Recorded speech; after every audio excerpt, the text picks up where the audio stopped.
அஸ்ஸலாமு அலைக்கும் வரஹ்மத்துல்லாஹி வபரகாத்துஹு. தினமும் ஒரு தெளிவு.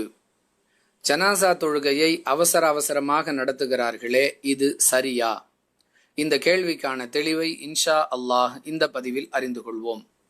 அன்பிற்குரிய சகோதர சகோதரிகளே, மரணித்தவர்களுக்காக பாவ மன்னிப்பு தேடி நடத்தப்படும் தொழுகைக்கு ஜனாசா தொழுகை என்று பெயர். இந்த தொழுகையை எப்படி தொழ வேண்டும் என்ற வழிமுறையை அல்லாஹ் தன்னுடைய தூதர் ரசூலுல்லாஹி ஸல்லல்லாஹு அலைஹி வஸல்லம் அவர்கள் மூலமாக நமக்கு கற்றுக் கொடுத்திருக்கிறான். பெருமானார் ஸல்லல்லாஹு அலைஹி வஸல்லம் அவர்கள் எப்படி ஜனாசா தொழுகை நடத்தினார்கள் என்பதை அபு உமாமா ரதியல்லாஹு அன்ஹு அவர்கள் அறிவிக்கக்கூடிய பைஹகி எனும் நூலில் இடம்பெறும் 6750வது ஹதீஸிலிருந்தும், ஹாக்கிம் எனும் நூலில் இடம்பெறக்கூடிய 1331வது ஹதீஸிலிருந்தும் அறிந்து கொள்ளலாம்.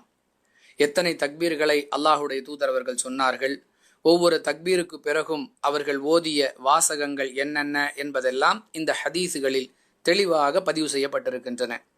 முதல் தக்பீருக்கு பிறகு சூரத்துல் ஃபாத்திஹா, இரண்டாவது தக்பீருக்கு பிறகு சலவாத்து, அதை அடுத்து வரக்கூடிய தக்பீர்களுக்கு பிறகு மரணித்தவர்களுக்காக பாவ மன்னிப்பு தேடி நபிகளார் துஆ செய்தார்கள் என்பதையெல்லாம் நாம் அறிந்து கொள்கிறோம்.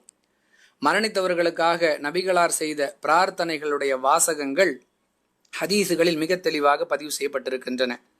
முஸ்லிம் எனும் நூலில் இடம்பெறக்கூடிய 1756 மற்றும் 1757வது ஹதீஸிலும், அபுதாவுத் எனும் நூலில் இடம்பெறக்கூடிய 2756வது ஹதீஸிலும், இப்னு ஹிப்பான் எனும் நூலில் இடம்பெறக்கூடிய 3076வது ஹதீஸிலும் இறந்தவர்களுக்காக நாம் ஓத வேண்டிய பிரார்த்தனைகள் என்னென்ன என்ற வாசகங்கள் பதிவு செய்யப்பட்டிருக்கின்றன.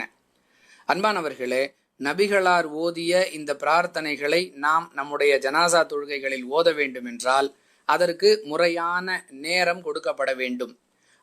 அவசரமாக அடுத்தடுத்து ஒவ்வொரு தக்பீரையும் சொல்லுவதன் மூலமாக நபிகளார் தொழுத முறையில் நம்மால் ஜனாசா தொழுகையை தொழவே முடியாது என்பது உறுதி.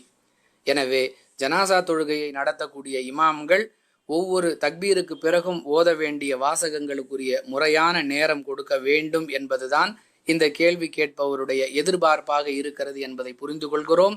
கேள்வி கேட்டவருடைய எதிர்பார்ப்பு என்பதை கடந்து இப்படி செய்வதுதான் நபி வழி என்பது இந்த கேள்விக்கான தெளிவு. வாஹிரு தஅவானா அனில் ஹம்துலில்லாஹி ரப்பில் ஆலமீன். அஸ்ஸலாமு அலைக்கும் வரஹ்மத்துல்லாஹி வபரகாத்துஹு.